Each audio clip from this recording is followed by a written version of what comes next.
Ma'am, nandito po si Sir Marco. May kasama siyang isang babae.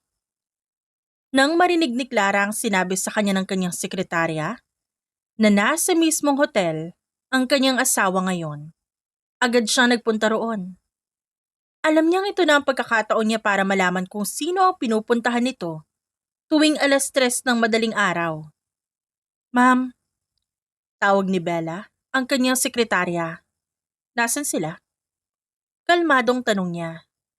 Nasa VIP room po. Sagot naman ito. Hindi niya alam kung anong mararamdaman niya at kung ano nga ba ang dapat niyang maging reaksyon. Sa pagpasok nila sa elevator, samot-saring senaryo ang pumapasok sa utak niya dahil matagal niya nang nakitaan ng kakaiba ang kanyang asawa. Lalo na sa tuwing iniiwasan siya nito. This way, ma'am. Sabi ni Bella nang makalabas sila ng elevator. Kilala mo ba yung babaeng kasama niya? Tanong niya habang naglalakad. Umiling ang sekretarya. Tanging itim na hoodie lang po yung nakita ko. Hinawakan niya ang susi nang huminto sila sa isang VIP room. Agad na kumirot ang puso niya nang marinig ang kakaibang daing at halinghing sa kwartong yon. Huminga siya ng malalim. Hinawakan niya ang doorknob at tahimik na pumasok. Ngunit hindi pa man siya nakakapasok ng tuluyan. Nakita niyang hubad ang asawa. Nakapatong ito sa isang babaeng nakahiga habang ang dalawang paa nakalagay sa balikat ng lalaki. Mga walang hiya kayo!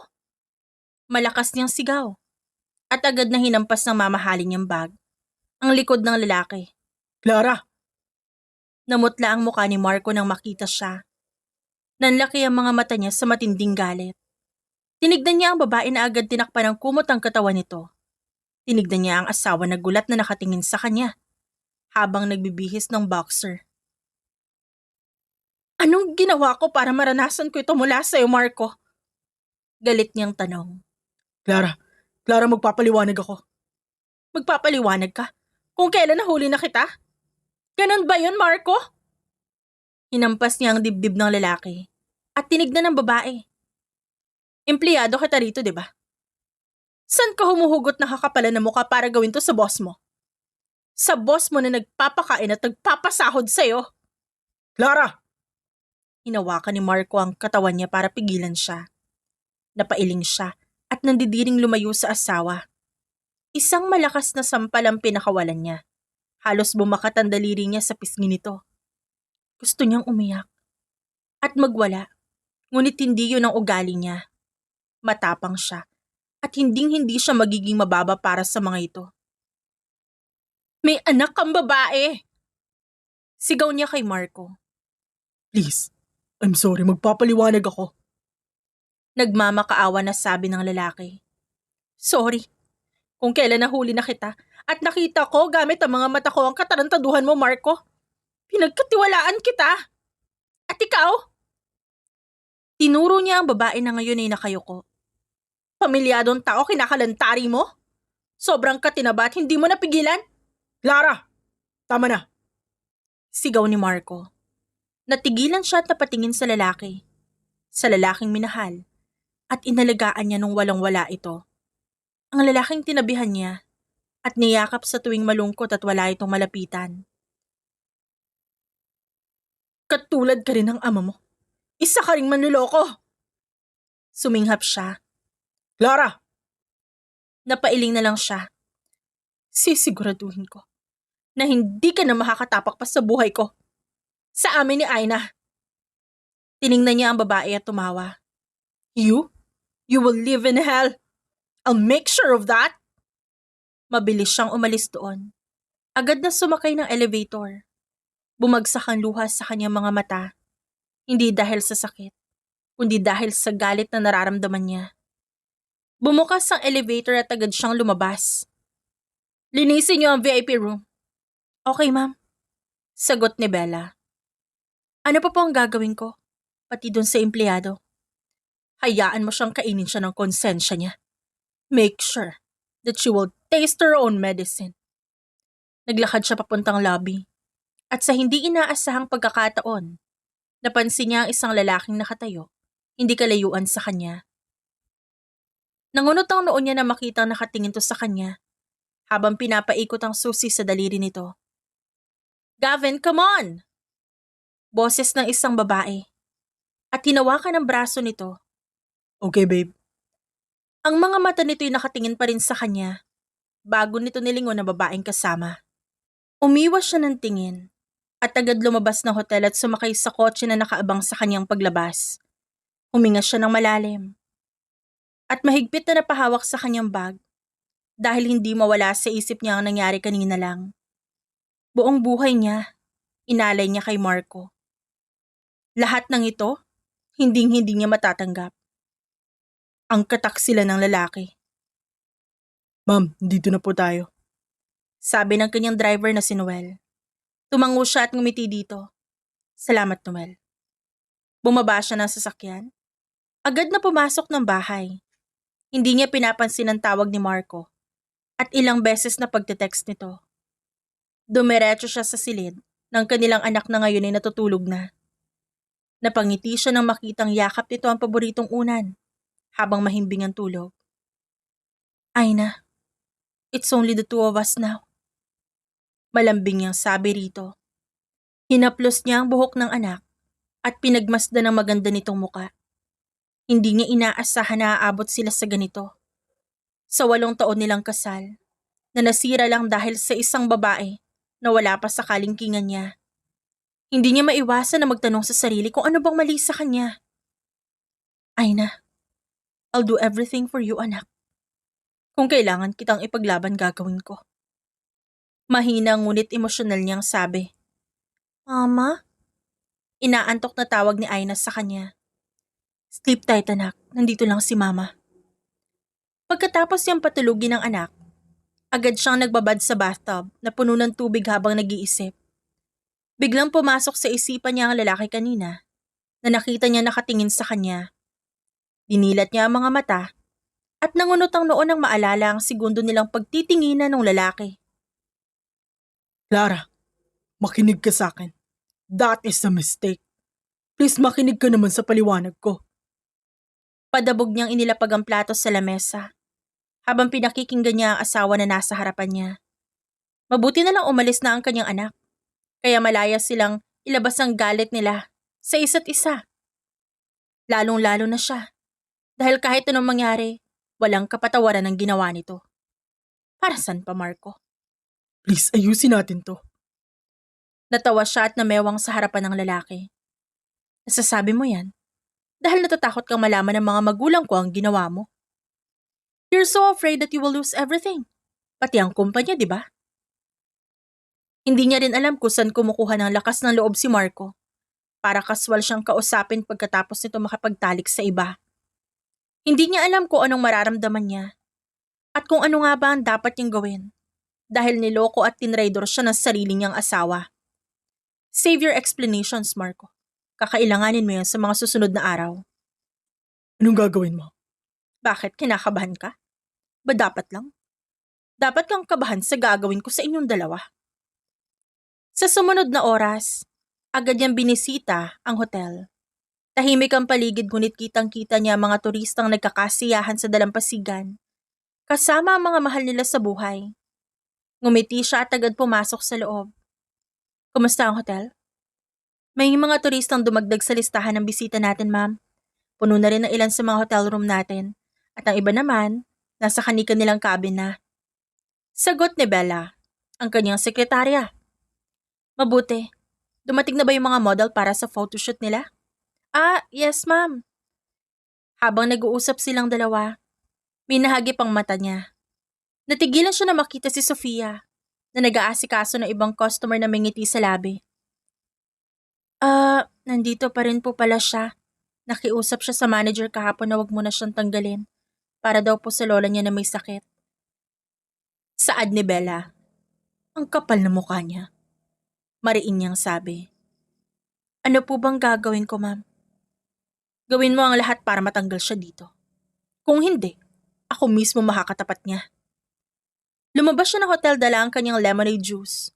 Pinagmasdan niya ang dagat at napangiti dahil ito ang resulta ng kanilang pinaghirapan.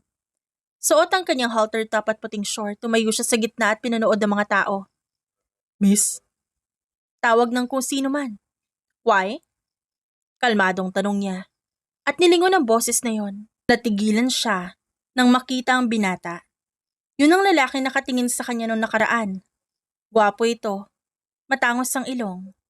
Maganda ang mga tsokolate ng mga mata nito. At higit sa lahat, mas mapula pa sa red lipstick niya ang labi nito. miss yung damit ko. Pukaw nito sa atensyon niya. Oh! Nagulat siya at agad umatras. Tinapakan mo yung damit ko.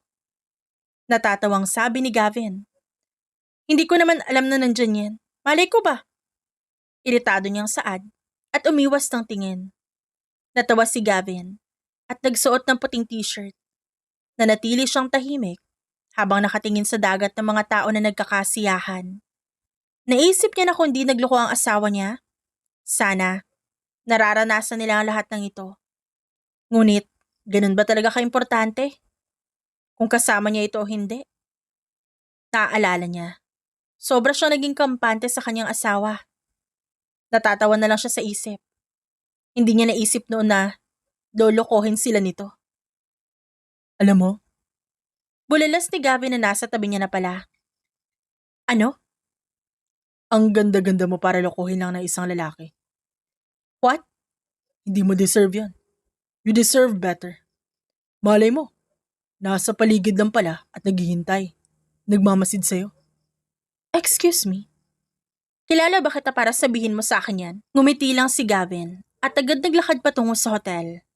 Natawa siya dahil parang may kumakalabit sa puso niya. Nang sabihin nito ang mga salitang yon. Nilingon niya ang binata at nakitang may kausap na itong babae. Kaya nangunot ang noo niya at napailing na lang bago niya naisip na magbabad sa dagat. Ma'am, tawag ni Bella at inabot ang isang bathrobe. Nandiyan na sila? Tanong niya at agad binalot ang sarili ng bathrobe. Yes, ma'am. Gusto ko rin daw po kausapin ni Sofia. Nag-aalangan na sabi nito. Bakit naman? Aalis na raw po siya at gusto niyang humingi ng tawad. Sampal ba ang gusto niya? Natawa pa siya sa sinabi ni Bella. Pinuntahan niya si Sofia at nakita naghihintay ito sa kanya. Ngunit una niyang napansin ang kwintas nitong suot.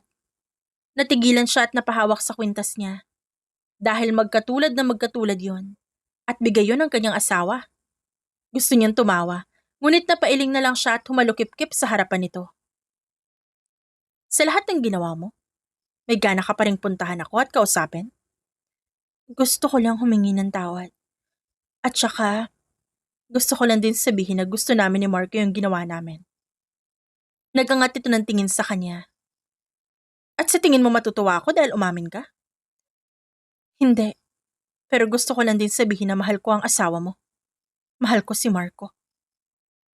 Kung mahal mo siya, ba't mo kailangan sirain ang pamilya namin? Malamig niyang sagot. Ngunit nanginginig ang kanyang tinig. Hindi agad makasagot si Sofia. Sa halip, napayuko ito tsaka muling nagsalita. Dahil hindi ko na kayang itago. Kahit mali, kahit alam ko masasaktan ka, pinili ko ipaglaban yung nararamdaman ko. Ibig bang sabihin nito? Matagal niyo na ako niloloko? Hindi sumagot ang babae kaya mas lalong nag-alab ang galit niya. Kinuha niya ang juice at tinapon sa mukha ni Sofia. Napasigaw naman ito. Lahat ng tao sa hotel napatingin sa kanya. Ngunit mas lalong nag-alab ang galit niya. Dahil sa kaalaman na lahat ng luho ng babaeng ito'y binibigay ng asawa niya. Sa tingin mo ba talaga tatantanan kita kayo ni Marco? Hintayin mo lang, Sofia. Hintayin mo mag-iimpyerno ang buhay mo kasama si Marco. Ilang araw ang nakalipas. Naging abala si Clara sa kanyang trabaho. Ngunit sa araw na yon, nagdesisyon siyang pumunta mismo sa kumpanya nila mag-asawa upang ilahad ang desisyon niya sa board of directors. Good afternoon. Nandito ako hindi bilang asawa ni Marco, kundi bilang pangunahing may-ari ng kumpanyang ito at ngayong araw, nais kong sabihin ang desisyon ko. Natigilan ng mga direktor. Napatingin sa kanya ang ilan. Huminga siya ng malalim dahil ayaw niyang makita muli si Marco. Gusto niya maging maayos ang kumpanya. Dahil pinaghirapan niyang buuhin yun ng ilang taon. Sa kabila ng lahat ng kontribusyon ni Marco sa negosyo, hindi ko na kayang ipagpatuloy ang aming pagiging magkasosyo. Simula ngayon, tinatanggal ko na siya bilang CEO at bilang kahati sa lahat ng negosyo natin. Isa sa mga direktor ang nagtanong. Sigurado ka ba sa desisyon mo, Clara? Malaki ang magiging epekto nito. Tumango siya ng walang pag-aalinlangan. Oo, mas mabuti na magsimula muli ng walang kasinungalingan kaysa manatili sa isang pamunuan na puno ng pagtataksil. Simula ngayon, ako lang ang mamamahala sa lahat ng kumpanya. Pagkatapos niyang sabihin yon, pinanood niya kung paano pirmahan ng mga ito ang papel na dala niya. Kinausap niya ang mga ito at na matapos ang meeting nila, agad siyang umalis doon. Clara! Tawag ni Marco. Clara, dear! Boses din ang ina nito. Mom, anong ginagawa mo dito? Gusto ko lang din sana humingi ng tawad sa ginawa ni Marco sa'yo. Baka pwede niyong pag-usapan, Clara. Matagal na kayong mag-asawa. Face lang yun ang pagsasama niyong dalawa. Niloko po ako ng anak niyo. Kaya paano niyo nasasabi na face lang yun sa pagsasama naming dalawa? Kalmadong tanong niya. Alam kong pinangungunahan ka lang ng emosyon mo, Clara. Mahal ka ni Marco.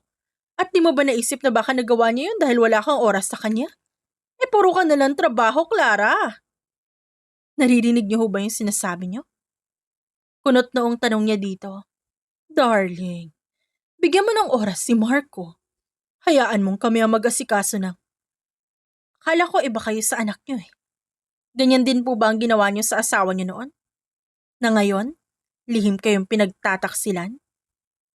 Hindi nakasagot ang matandang babae sa sinabi niya. Kaya sarkastiko siyang napangiti at napailing na lang. Hindi po ako tulad niyo na martir. Kung okay sa inyo yung ginagawa, mas mabuting isoli ko na siya sa inyo. Dahil hindi ko siya kailangan. Sa sumunod na araw pumunta na siya sa isang coffee shop.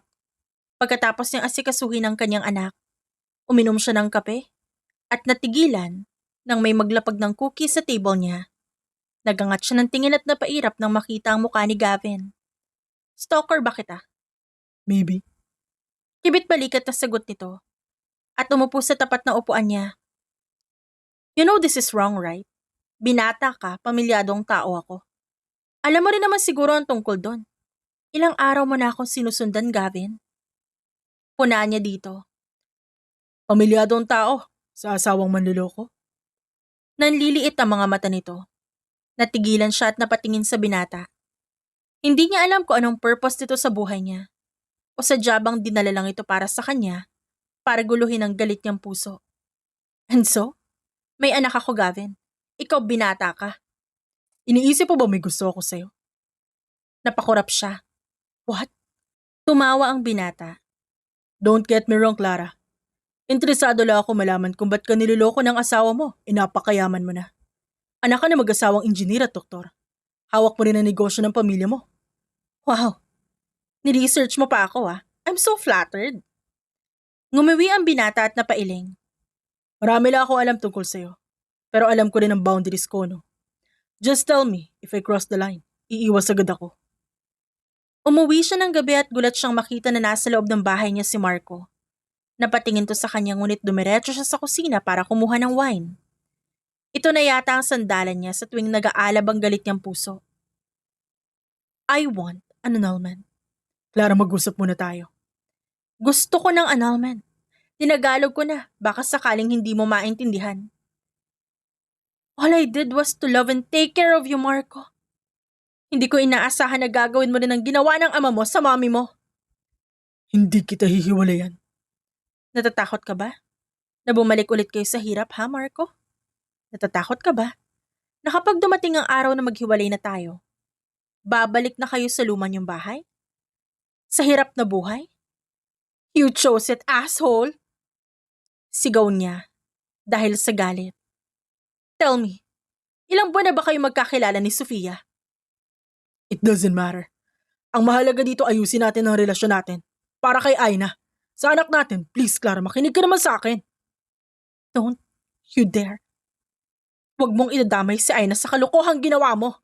Labas ang bata dito at ikaw, Wala ka na ring espasyo sa bahay na to. Isa-isang bumaba ang mga maid dala ang gamit ni Marco. Gulat na napatingin sa kanya ang asawa, ngunit mariin lang natingin ang ginawa niya dito. Sinubukan siyang hawakan ni Marco, ngunit umatras siya at napailing. Bago pa dumating si Aina, umalis ka na. You will regret this. Hindi ako ang uuwi na kawawa rito, Marco. Ikaw yon. Ngayon umalis ka na sa bahay na ako mismo ang bumili at nagpatayo. Padabog na kinuha ni Marco ang mga gamit niya at umalis din ito kalaunan. Napahawak siya sa kanyang dibdib. Punasan ang puso niyang nagririgo doon sa galit. Sobrang sakit. Puno ng galit at puot ang damdamin niya. Dahilan para makapagdesisyon siyang sirain ang buhay ng mga ito. Ma'am, tapos na po yung article na ginawa ng team para kay Sir Marco. It's all over the news. Ngumiti si Clara nang marinig ang sinabi ng kanyang sekretarya. Tinignan niya ang maikli niyang buhok, hanggang balikat, at mas lalo siyang napangiti dahil doon. Ilang araw ang nakalipas magmula nang wala siyang marinig kay Marco at sa pamilya nito, at mula roon, nagsimula rin siyang magplano. It was said that they're months in a relationship. Nag-start nung nilinis si Sofia ang hotel at kinailangan ng pera ng babae kaya nilapitan niya si Marco. Saad ni Bella. Hindi ko alam kung paano niya pinatulan ng isang empleyado lang, Bella. Lahat ng gusto niya nasa kanya na. Pera, kayamanan, at ako mismo. So why? Kalmadong tanong niya. Sadyang may mga lalaki lang hindi kaya makontento sa isa, ma'am. Nang dumating ang tanghali, pumunta siya sa kanyang kumpanya at nakita niyang nagkakagulo ang lahat. Samot-sari ang media sa bawat sulok ng lobby at nandun din si Marco na pinagkakaguluhan ng lahat ng tao. Ngumiti siya, very satisfied sa kanyang ginawa dahil masyado siya nitong minamaliit. Clara, anong kabaliwan ang ginagawa mo? Sinisira mo ang pamilya ko. Why? Hindi ba tama ang ginawa ko? Sinira mo rin ang pamilya natin, di ba? This is bullshit. Alam kong gagawin mo ang lahat ng ito. At alam ko rin na kaya mo pero hindi ka ba nahihiya? Lahat ng tao nandito sa kumpanya. Lahat ng tao ay... Come on! Hindi ka rin ba nahihiya? Nalaman ka ng article tapos nandito ka? Cut this bullshit. Huwag mong idamay si Sofia sa mga ginagawa mo. Sa akin kami problema, di ba? Ako ang sirain mo at huwag siya at ang pamilya ko. Natigilan siya at mas lalong di makapaniwala sa narinig mismo sa asawa niya. Ano nangyari sa Marco na mahal niya? At sa lalaking minahal siya noon? Siya ba talaga may problema? Hindi niya inaasahan na sisirain ito ang kanilang pagsasama para lang sa ilang buwang kakilalang babae? No, this is for Anya and for me. Hindi ko gagawin ang gusto mo. At kung gusto mo akong kalabanin ko, ipunin mo lahat ng resources mo. Tignan natin kung saan ka aabot. Yes. Sisiguraduhin ko hindi ka matatahimik. Banta nito. Ngumisi naman siya. Come on, dear husband. Me? Of all people? Unbelievable. Kumaway siya sa mga media at agad na tinuro ang asawa niya. Mabilis na dinubog ng mga ito si Marco, kaya umatras siya. Ngunit kamuntika na rin siya dahil sa biglaang pagdami ng tao. Clara! Mabilis na hinawakan ni Gavin ang braso niya. Gavin? Nagtataka niyang tawag. Ngumiti ang binata. Kanina pa ako nakikinig dito. Napakatapang mo, Clara. Pumalakpak pa ito at tumawa. Napangiti siya sa sinabi nito. Thanks.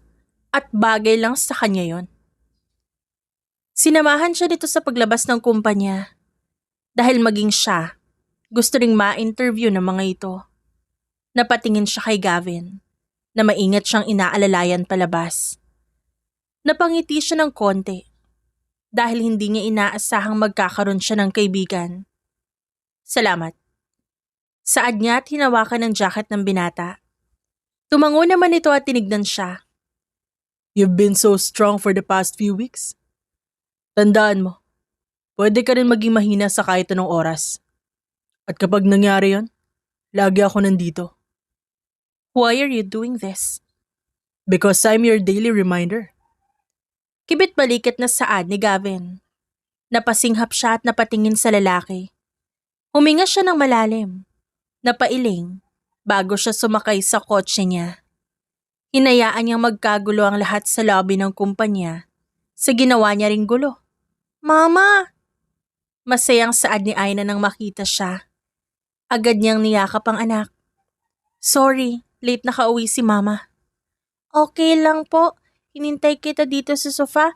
Nasaan si Daddy? Wala na mga gamit niya.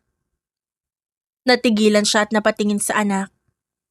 Aina, nagkaroon kami ng misunderstanding ni Daddy mo at sa tingin ko hindi na yun magiging maayos pa.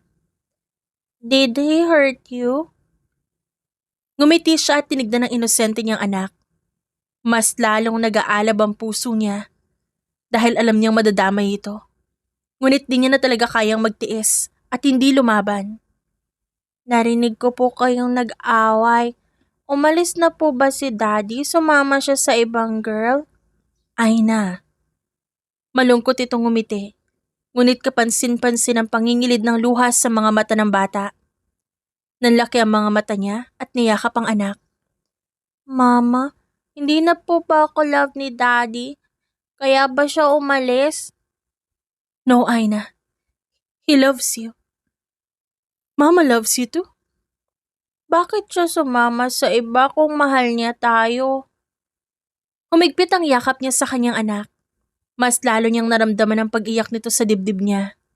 Nagtagis ang kanyang panga at mas lalong naging malinaw sa kanya na dapat niyang sirain si Marco. Don't worry, Aina. Nandito si Mama at hindi kita iiwan. I promise you, hindi kita iiwan. Pinagmasdan siya ni Aina. I love you, Mama. Ngumiti siya at hinigpitan ng yakap sa anak. Ngayon, mas lalo siyang binabalot ng galit. Hello, Bella? Tawag niya sa kanyang sekretarya. Ma'am, gusto ko i-compile mo lahat ng ebidensya na siyang magtuturo kina Marco at Sofia. Ibigay mo sa akin bukas sa hotel at ako nang bahala sa iba. Lahat ng ebidensya nandito na, ma'am. Lahat din na impormasyon tungkol sa bahay at ari-arian ni Sir Marco nandito na rin po. Napatango si Clara habang binabasa ang mga dokumento. Nagulat siya nang magkaroon ng isang bahay sa Palawan na nakapangalan mismo kay Sofia, si Marco. Meron ding isang yate na nakapangalan pa sa kabit nito. May isa ring safe house na nakapangalan kay Sofia. Kumusta ang kumpanya ng pamilya nila? Naayos ko na po lahat, ma'am. Sa finale na po ba malalaman ng lahat ng tao? Natawa siya. Sinadya ko talagang ilihim ang pagkilos para sirain silang lahat. Bella, tinotolerate nila ang panluloko na ginawa ni Marco. Kaya gagawin ko rin yun sa kanilang lahat. Backup mo ako, ma'am. Sa sumunod na araw, dumaan siya sa kumpanya ni Marco para makita kung ano nga ba ang ginagawa nito. Ngumisi siya dahil hindi na yata nauubos ang media na pumupunta sa lobby para humingi ng impormasyon sa pinapakalat niyang article tungkol sa asawa. Clara, gulat na tawag ng ina ni Marco. Kumusta po ba ang kumpanya? Sumeryoso ang mukha ng matanda. Kagagawan mo ba ang lahat ng ito? Para saan ba ang lahat ng ito? Sinabi ko naman sa'yo na kaya niyong pag-usapan ni Marco yan, hindi ba? The damage has been done, ma'am. Ongoing na rin ang annulment namin ng anak mo. Wala na rin ako magagawa sa mga kumakalat ng articles tungkol sa kanya. Mula pa noon ay talagang masama ang ugali mo, Clara. Bakit hindi mo tanungin ang sarili mo? Kung bakit imbis na ikaw ang kasama ni Marco, humanap pa siya ng iba? Dahil puro katrabaho, puro pera ang nasa isip mo na nakakalimutan mo ang pamilya mo. Oh wow, coming from you. Galing sa isang babaeng tinotolerate ang pagiging cheater ng asawa? Sasampalin sana siya nito, ngunit agad niyang nahawakan ang palapulsuhan nito. Alam niyo lahat ng ginagawa ni Marco at hindi niyo ito sinasabi sa akin. Ngayon na ginagawa ko ang ginagawa niyo, nagagalit kayo sa akin? Padabog niyang inalis ang kamay sa pulso nito.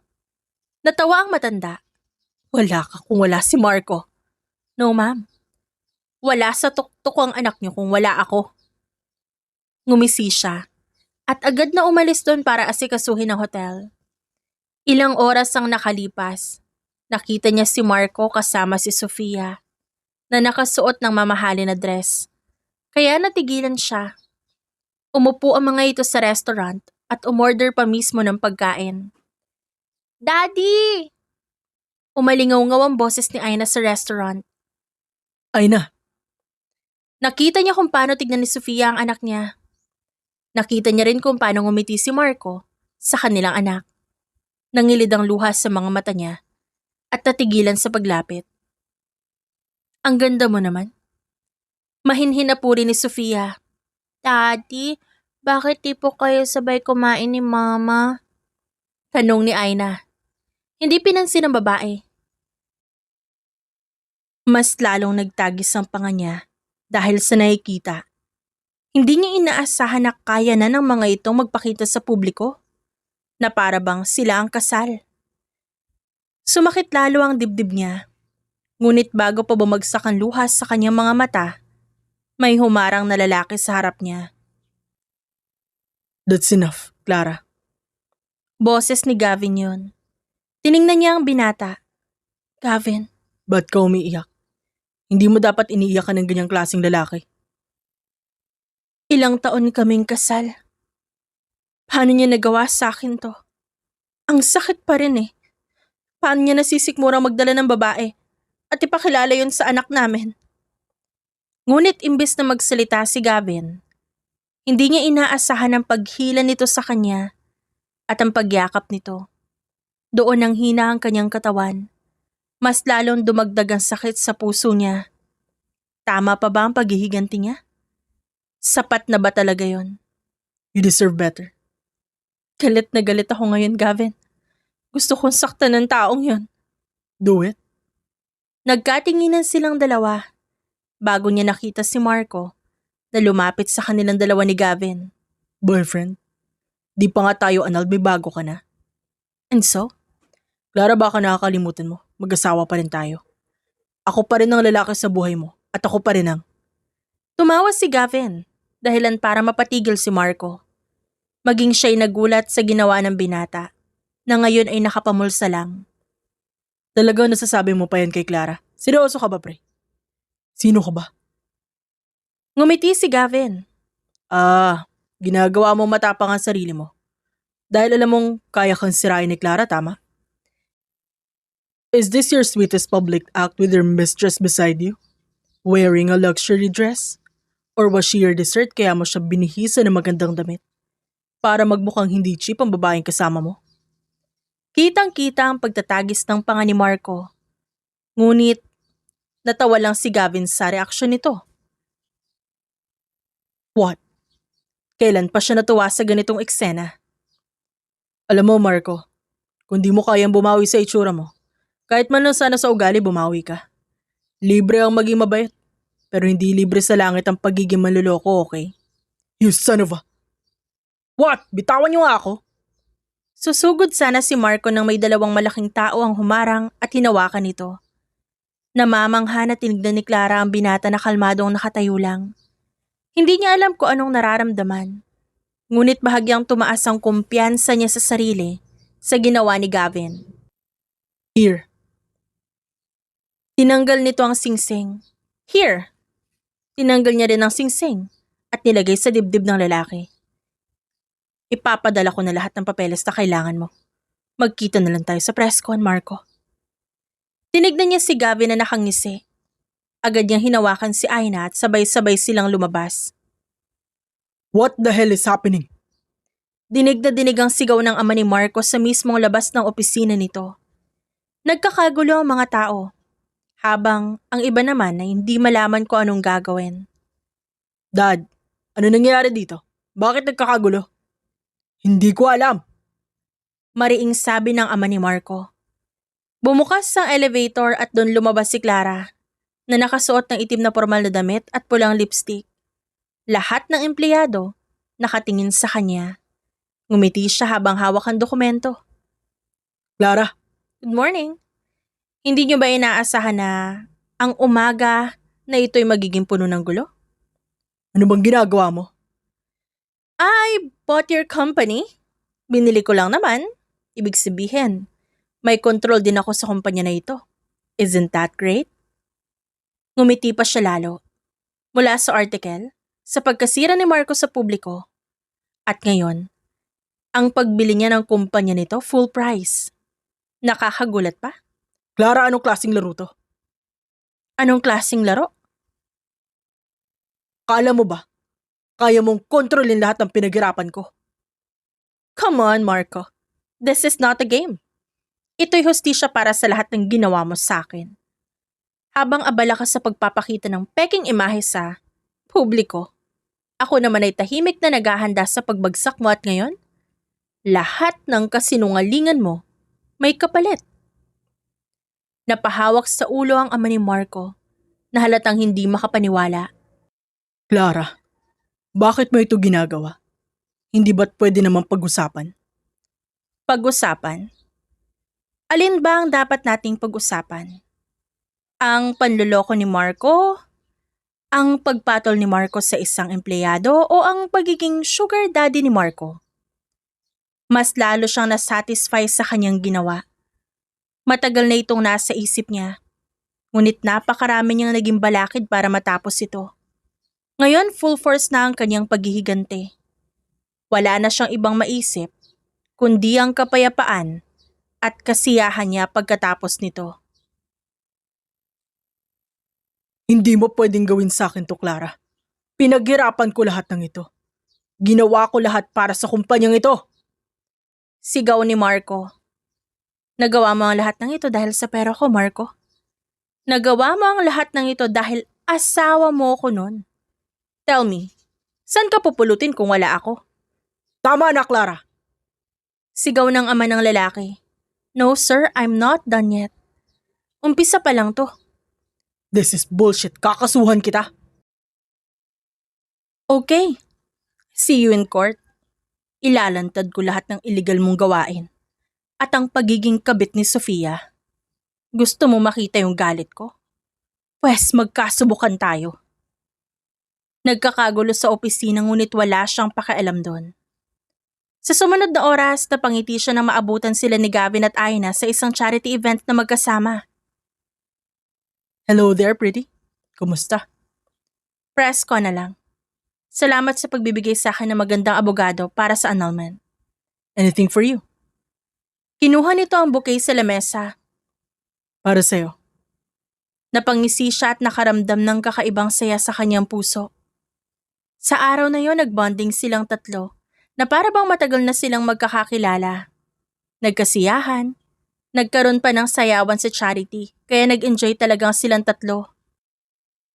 Grabe, hindi ko akalain na ganito kasi sa event. First time? Yes, kasi lagi ako nasa hotel, kaya bihirang makalabas. So how's Marco? Tanong nito at inalalayan si Aina. Kagaya ng inaasahan ko, ganun ang reaksyon nila. Sigurado ako may press con din sila, pero alam kong puro kasinungalingan na lahat ng yon. Maghahanda din ako. After this, anong plano mo? To begin again, gusto ko manatili sa tabi ni Aina, magkaroon ng oras para sa anak ko. Just in case, pwede ba ako manligaw, Clara? Naalala mo ba yung sinabi ko na you deserve better? I actually meant that you deserve me. In this situation? Maghihintay ako kahit ilang taon. I mean, may mga nakadate naman akong babae pero talagang sa'yo ako bumabalik eh. At napakamot pa sa batok si Gavin. Kilala mo na ako noon pa? Naunahan lang ako ng tarantadong Markong yun. Siyempre, hindi niya ako kilala. Pero kilala ko siya. Playboy, baduy. Kala mo mawawala ng babae. Napatawa siya at napatango. Dahil hindi niya yun inaasahan. Tinignan niya si Gavin at sandaling napaisip. Ito na ba talaga ang tamang oras para sa pangalawang pag-ibig? Clara, no pressure. Ikaw pa rin ang magdidesisyon. Thank you, Gavin. Huminga siya ng malalim at nahagat ang labi. Hindi pa siya tapos sa paghihigante. Ngunit nakaramdam siya ng bigat sa ginagawa niya. Natulala siya. Dahil ito nga ba ang gagawin niya sa habang buhay? Ang magalit ng paulit-ulit? Magpakita ng galit sa mga tao? He likes you, Mama? Biglang tanong ni Aina nang umalis ang lalaki. Aina? You should give it a try, Mama. What? Clearly, ayaw na sa atin ni Daddy. Ayaw ko din na malungkot kayo at makitang masaya si Daddy sa iba. You deserve to be happy, Mama. You deserve to be in love with someone else.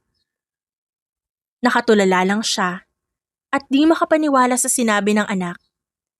Pinanood ni Clara ang kanyang mga tauhan para kunin ang mga gamit ni Marco sa sarili nitong opisina. Hinayaan niya ang mga ito sa paglilinis sa mismong opisina ng kanyang dating asawa. Clara! Sigaw ng ama ni Marco, nakararating lang. Ngumiti siya. Mabuti naman at nandito na po kayo. Ano ba nangyayari sa'yo? Ano ba talaga ang gusto mo mangyari? Sirang-sira na kami sa lahat ng mga tao. Kinukuha mo na rin lahat ng pinaghirapan ng anak ko. Ngumiti siya at naalala ang ginawa niya sa mansyon ng mga ito. Totoo naman na siya ang dahilan kung ba't nagtagumpay si Marco sa lahat. Ngunit nang malaman niyang kinukuha nito ang pera niya, doon lang siya lalong sumabog. Kinukuha ko lang po ang dapat para sa akin. Hindi ba sinabi sa inyo ni Marco? Sinusustentuhan niya ang babae niya habang kami, ni Aina, wala man lang kami nakukuha sa kanya. Ngayon ko di pa rin malinaw para sa'yo, nakinabang lang si Marco sa pera ko. Pero asawa mo pa rin siya. Ganyan na ba kababa ang tingin mo kay Marco? Mula pa nun, mababa na ang tingin niyo sa amin tapos ngayon babawiin mo lahat? Anong klaseng utak meron ka ba? Siguro, karma po yung tawag dyan. Now, hindi ko na kasalanan kung ba't wala na po ang lahat sa inyo. Wala kang hiya, ano? Pagkatapos kang mahalin ng anak ko, ito ang gagawin mo sa kanya. Pagkatapos yung magtiis sa ugali mo, pagkatapos yung magtiis at kunin ang atensyon mo, ganito ang sukli mo? Tanong naman ng ginang. Doon siya natawa. Okay, mukhang santo talaga ang tingin mo sa anak mo. Pagkatapos niya sa opisina nito, kinuha niya rin ng mga empleyado ni Marco na agad tinanggap ang alok niya. Ngumiti pa siya lalo habang pinapanood ang pagpirma ng mga ito sa kontrata. Nakita niya na si Sofia, hawak ang kamay ng ina ni Marco kaya napailing siya. Pahabo lang. Pirmado na ni Marco ang annulment paper. So meaning, wala ka na ring makukuha sa kanya. Huwag kang mag-alala. Hindi pera ang habol ko sa kanya, wala kang puso. Nanginginig ang boses ni Sofia. Kayo ang gumawa nito sa akin. Kaya huwag kayong umasa na magiging mabait pa ako sa inyo. Sa kabila ng lahat ng pinaramdam at pinaranas niyo sa akin. Naging abala siya sa mga oras na yon. Nag-schedule na rin siya ng press con para ilantad lahat ng ginawa ni Marco. Nang sumapit ang gabi, nagulat siya nang makita si Gavin sa labas ng hotel at hinihintay siya. Gavin. Pinuntahan kita kasi alam ko nasa opisina ka ni Marco. Are you okay? Mas nagulat pa siya nang makita si Aina na nakaupo sa sun lounger habang umiinom ng gatas. Tinignan niya muli ang lalaki at napansin ang pagiging malapit nito kay Aina. Kasama mo si Aina? Pinuntahan siya ni Marco kanina para kausapin. Mabuti na lang at dumating ako. Takot na si Aina sa daddy niya. Ngayon pinapainom ko ng gatas para kumalma. Nakahinga siya ng maluwag at agad pinuntahan ng anak. Hindi niya alam kung talaga bang nawala na ang pagmamahal ni Marco sa anak nila, ngunit gayon pa man, wala na siyang pakialam doon. Mama! Aina, kasama mo raw si Tito Gavin mo. Opo, nakita ko po siya kaya tumakbo ako sa kanya. Kasi nakita ko po si Daddy, gusto niya po akong kausapin. Tsaka sabi niya magbati na daw kayo. Tumanggi ako kasi nasaktan ka ni Daddy. Aina, I'm so sorry for everything, anak. Umiling ang batang babae kaya natigilan siya lalo. Mama, you remember what I said? Kapag may nanakit o umaway sa inyo, hindi ko po bati. Mahal na mahal kita, Mami. Tsaka, si Gavin, love ka niya, so love ko din siya. Napaawang ang labi niya sa gulat sa sinabi ng kanyang nag-iisang anak. Aina, pangako last na to. Pangako pagkatapos ito magkasama na tayong dalawa. I love you, Mama. I don't want to see you hurt. Masakit po ang puso ko. Kapag po nakikita ko nasasaktan ka. Napatango siya at nilingon si Gavin na nakatingin sa kanya. Ngumiti siya at hinawakan ang kamay ng lalaki. Thank you. As always. Sabi ko naman, di ba? Liligawan kita at maghihintay ako sa'yo. Salamat sa lahat ng tulong mo. Salamat sa pananatili sa tabi namin ni Aina. Ngumiti lang ang binata at hinawakan ang kamay niya. Wala na roon ang singsing. Pumirma na rin si Marco.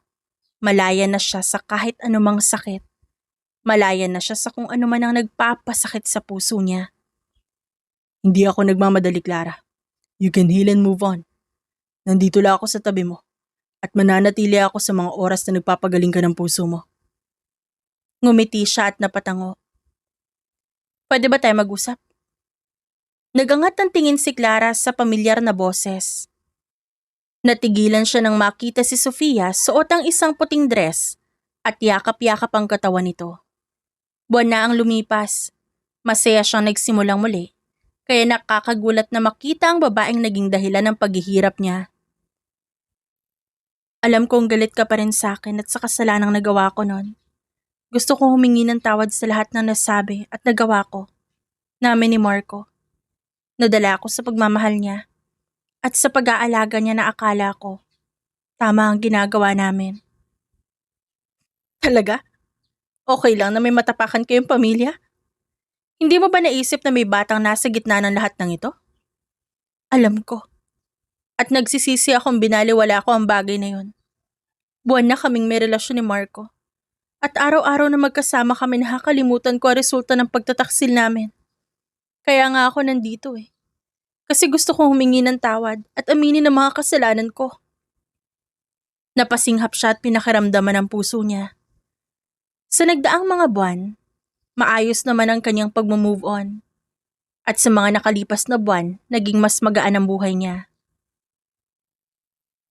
Lahat ng luho at binili sa akin ni Marco gagamitin ko sa ibang bagay. Gagamitin ko yun para sa baby namin ni Marco. Napalunok si Sofia at napahawak sa tiyan. Buntis ka? Tumango si Sofia. Lahat ginagawa ni Marco para sa aming dalawa ng baby namin. Humihingi ako ulit ng pasensya, Clara. Gusto ko sana na matapos na to. At mailayo ako sa stress na nararamdaman ko.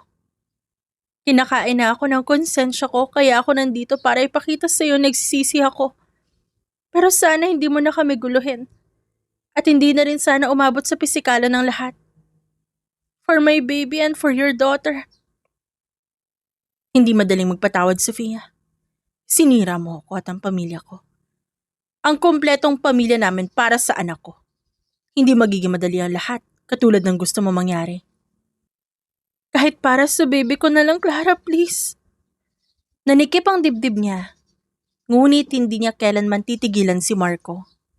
Tiningnan niya si Sofia at nakaramdam siya ng inggit.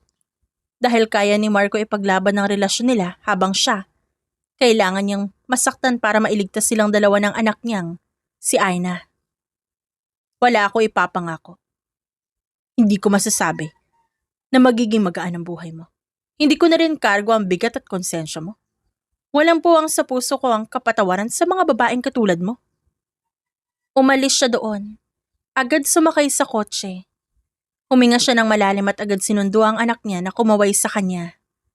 Agad siyang umuwi para magbihes at na makapunta sa isang family dinner kasama ang mga magulang ni Gavin. Gavin, seryoso ka ba talaga na kailangan namin pumunta dito?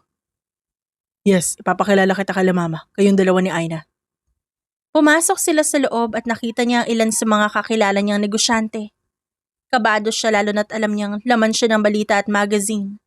Dahil sa naging issue nila ng kanyang dating asawa. Hindi niya alam kung paano pakikisamahan ang mga magulang ni Gavin. Lalo na't walang kasiguraduhan na magugustuhan siya ng mga ito.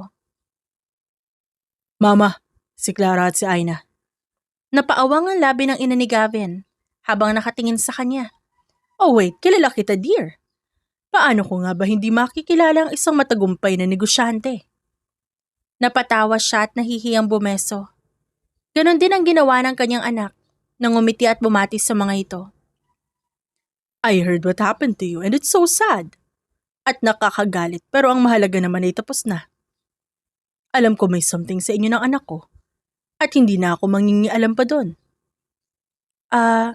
Hindi ko nga rin po sigurado. Tanggap kita kung yan ang inaalala mo. Naiintindihan ko ang sitwasyon mo dahil dumaan na ako dyan bago ko nakilala ang ama ni Gavin. Hindi madaling makalimot, ngunit mananatiling bukas ang puso mo sa panibagong pagmamahal at bagong simula. Sa mga oras na yun, magiging madali na ang lahat, Lara. Gavin really likes you before and up until now. Gustong-gusto ka pa rin ng anak ko. Masaya ako na nabigyan siya ng pagkakataon at inaamin ko na natakot ako noon. Pero talagang porsigido siyang makuha ka ulit. Kahit may anak na ako, kahit pa may anak ka, Clara, gustong-gusto ka talaga niya. Nakagat niya ang labi. At kahit paano nawala ang bigat ng pakiramdam niya. Masarap magmahal ulit, Clara. Hindi ibig sabihin na nasaktan ka. Hindi ka na pwedeng magmahal pa. You can heal anytime you want. Pero hindi ibig sabihin na isasarado mo na ang puso mo para sa ibang tao. Thank you po. And I heard, may press conference ka bukas. Pupunta kami ni Gavin. Susuportahan ka namin. Naku, kilala ko ang mga magulang mo at magkaibigan kami ng mga yon. Nabanggit ka nga po niya sa akin, lalo na't nalaman nila na lagi kami magkasama ni Gavin. Nireto ko ang anak ko sa kanila at syempre, kagaya ng lagi ko ipinagmamayabang matatanggap nila si Gavin. Natawa na lang siya at tinignan ng lalaki na nakamasi din sa kanya sa mga oras na yon. Tinignan ni Clara ang kanyang sarili sa salamin. Inaalala niya ang galit niya noon, ang sakit na naranasan niya, at ang puot na nararamdaman niya. Lahat ng yon, iiwan niya sa presscon at lahat ng masasakit na alaala, ibubuhos niya mismo roon. Ma'am, ready na po ang media. Pag-imporma sa kanya ni Bella. Napatango siya at naglagay pa ng red lipstick. This is the finale, Bella. This case is about to end. I'm so proud of you, ma'am. Lumabas siya ng hotel room. Sumama sa kanya ang mga gwardyang pinadala ni Gavin para protektahan siya. Lahat ng media ay nandun. Ang ilang negosyante na kilala nila ay nandun din. Hindi ko na patatagalin pa. Wala namang dahilan para maghintay pa kayong lahat. Una, gusto kong linawin na matagal na kaming hiwalay ni Marco. Yes, he is my ex-husband. Pangalawa, inaamin ko. Naghiganti ako sa kanya at ginawa ko miserable ang buhay niya. Pangatlo, yes. Binili ko lahat ng properties at ilan sa mga bagay na alam kong pera ko ang ginamit niya. Pang-apat at panghuli, nakabuntis si Marco ng ibang babae. Habang mag-asawa pa kaming dalawa at ngayon ko lang ito nalaman. Nagbulungan ng mga tao at ang iba'y napaawang pa ang labi. Panglima, binili ko ang shares ng kumpanya niya. Lahat ng yun ginawa ko, hindi para sa sarili ko, kundi para bawiin ko ang lahat ng akin. Hindi sa nagmamayabang ako, pero kung hindi dahil sa akin hindi uusbong at makikilala ang pamilya at negosyo ni Marco. Ako ang dahilan ng lahat, ako ang gumawa ng paraan. Nakipag-usap, nakipag-close ng deal sa lahat ng negosyanteng nagtiwala sa akin. Only to find out, ninanakawan ako ng pera ni Marco para sa babae niya. Nagkaroon ng samot-saring reaksyon. Kailan pa ito? Tanong ng ama niya, nakatabi ni Gavin. At hindi lang yan. Bumili si Marco ng ilang lupa para sa negosyo niya at para sa babae niya gamit ang pera ko. Empleyado ko ang babae niya na ngayon ay nagdadalang tao. Am I cruel? Yes. Nasaktan ako at hindi niyo ako masisisi. Am I ruthless? Yes. Because they made me a monster. Did I get my revenge? Yes. Kontento na ako nakikita silang nahihirapan. Nagsimula na ring magtanong ang ilan na agad niya namang sinasagot. Lastly, wala na akong koneksyon sa kanilang lahat. Sinadya ko magkaroon ng press con para i-address ang lahat ng ito at para magbigay ng babala sa mga babae na maghanap ng tamang lalaki. Do not settle for less and don't break your boundaries just for a man. Nilabas niya ang mga dokumento at ilang ebidensya. Nang matapos ang press con, tila nakahinga siya ng maluwag. Tila nawala ang bigat na bagay na daladala niya sa loob ng maraming buwan. Na puro paninira ang ginawa niya. Nagkatinginan sila ni Gavin na agad siyang niyakap sa harap ng maraming tao. Ang galing mo. Salamat sa pagbibigay ng lakas ng loob sa akin. Humiwalay siya at tinignan ng binata. Bakas ang kasiyahan sa mga mata nito. Ngunit mas ramdam niya ang kasiyahan ng sariling puso. Hindi mo sinabi sa akin na ganito pala ang nangyari sa inyong dalawa. Ang tanging alam namin ay niloko ka niya. Saad ng kanyang ina. Hindi pa sapat ang ginawa mo. Parurusahan ko ang lalaking yun. Anong karapatan niya saktan ka? Nasaktan ang nag-iisa naming anak? Humiwalay siya sa yakap ng mga magulang at napangiti. Napatingin siya sa mga magulang ni Marco na nakatingin sa kanya. Lumapit siya ron at kita niya ang galit sa mga mata ng ina nito. Are you happy now? Tanong ng ina ni Marco. Super happy, ma'am. Binalaan ko na kayo noon. Hindi kayo nakinig sa akin. Ngayon, na na-expose na ang lahat, wala na rin naman kayong magagawa. Hindi ka magiging masaya sa ginawa mo, Clara. Hindi ka patatahimikin ang konsensya mo at yan ang tandaan mo. Ngumiti siya dito. Pakisabi rin po kay Marco na hindi niya kailanman matatago ang katotohanan. Tumalikod siya sa mga magulang nito at hinawakan ang kamay ni Gavin. You're finally free. Hindi mo tinupad ang usapan natin. Boses ni Sofia na nasa labas kasama ang isang babae. Mas lalo mong pinalaki ang gulo, Clara. Should I say you're welcome? Nilalayo ka na sa manluloko, Sofia. Kampante ka ba na hindi siya maghahanap ng iba? Ginawa niya na sa akin yon. Sigurado akong gagawin niya rin sa'yo. Hindi niya magagawa ang sinasabi mo. Mahal niya ako. Time is the ultimate truth teller. Wait for your turn, girl. Pinanood niyang umiyak ang babae, ngunit wala siyang maramdamang awa para dito. You did great. Sabi ni Gavin. Let's have a date, my treat. Whatever you say, Gavin. Natawa ang binata at hinalikan siya sa noo. Kaya napangiti siya at napagtanto na kontento na siya sa kung anong meron man sila ni Gavin. Taon ang lumipas. Aina is good at modeling. Kuhang-kuha niya ang gusto namin. At akalain mo na para siyang nag-training kahit kasi simula pa lang niya. Hindi maiwasan ni Clara na matawa sa sinabi ng photographer ng anak niya.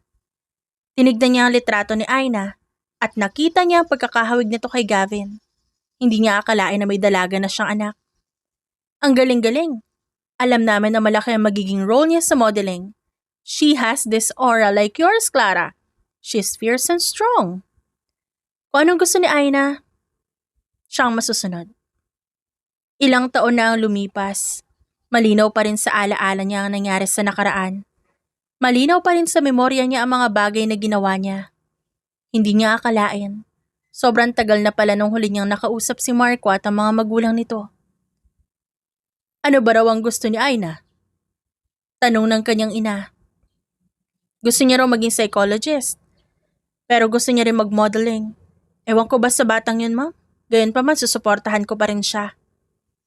Ilang taon nang nakalipas nang ikasal sila ni Gavin. Hindi naging biro ang paghihintay ng asawa niya, ngunit bilib din siya sa mahabang pasensya nito.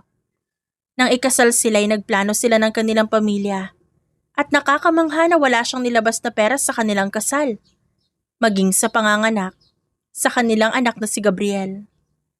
Mama! Kumaway si Aina habang may kasamang ibang batang babae. Aina, bagong kaibigan? Nakita ko po siya sa isang bahay na naglalaro. Siya si Mariel. Sabi niya dito daw po nag-work yung mama niya. Hinawakan nito ang kamay ng kaibigan. Ito yung mama ko. Hinagmasdan niya ang batang babae dahil naalala niya ang mukha ng asawa. Ngumiti siya at hinaplos ang buhok ng bata at ngumiti. Bagong kaibigan ko siya, mama. Ang bait niya nga po eh. Binigyan niya ako bracelet na siya mismo may gawa. Binigay ko sa kanya yung pink kong watch. Wow. Sigurado ako magkakasundo kayong dalawa. Nasaan na mama niya? Ang mama ko po isang waitress sa hotel na malapit dito. Nakatira po kami sa maliit na bahay. Iniwan po kasi kami ni Papa at sumama sa ibang babae. Natigilan siya at napatitig sa batang babae. Hanggang sa marinig niya ang sigaw ng natatanantang babae. Nang iangat niya ang tingin, mas lalo siyang natigilan nang makita si Sofia. Mama! Mariel naman. Kanina pa kita hinahanap anak, kala ko nawawala ka na naman, pinag-alala mo ko. Sorry po, may bago po akong friend, si Aina. Ilang taon na rin na nakalipas nang huli niyang nakita ang babae. At di siya makapaniwala. Bumalik ito sa lugar kung saan niya unang nakita ang dating asawa. Clara? It's nice to see you again, Sofia. Sorry, masyado makulit ang anak ko. Hindi ko alam na si Aina pala ang sinasabi niya. Magkakilala po kayo? Nagkatinginan sila ni Sofia, kaya bumaba ang tingin niya sa batang babae. Na-meet ko na ang mama mo noon. Matagal na panahon na yun, Mariel. Masaya ako makita kayong dalawa. Wala pong friend dito si mama. Busy siya palagi pero hindi niya ako nakalimutan. Hero ko si mama dahil hindi niya ako iniwan. Tinignan niya si Sofia na nag-iwas naman ng tingin dahil sa pangingilid ng luha. Nakita niya rin si Gavin habang buhat ang anak nilang si Gabriel. I'm so happy na makita kayo magkasama. Nakinig ka sa sinabi ko. Clara, no need to answer. Besides, masaya na rin naman ako. Kasal na ako ulit at may anak na kami ni Gavin. Ilang taon niyang pinagaling ang sarili. Ilang taon din niyang tinanggap na wala na talagang puwang ang galit sa puso at isip niya. Ngayon na nakita niya muli si Sofia at napagtanto ang nangyari, nagpapasalamat pa rin siya na may isang babae ang nakawala sa isang maling lalaki.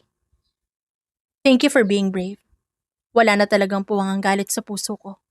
Dahil kontento at masaya na ako sa kung anong meron ako. Masaya din ako na makita ka masaya, Clara. Kagaya mo, masaya at kontento na rin ako kay Mariel. Wala na ako mahihiling pa. Napatango siya dito. Sa kabila ng sakit na pinagdaanan niya, natutunan niyang magpatawad sa lahat ng taong nanakit sa kanya. Salamat po sa pagkain. Ay, naalis na kami. Marahang sabi ni Mariel. Magkikita pa rin tayo bukas, di ba? Tanong ni Aina. Tumango si Mariel at ngumiti. Kaibigan kita, Anya. Magkikita at magkikita pa rin tayong dalawa. Pinanood niya ang kanyang anak at napagtanto rin niya na kalmado at masaya na ang kanyang puso.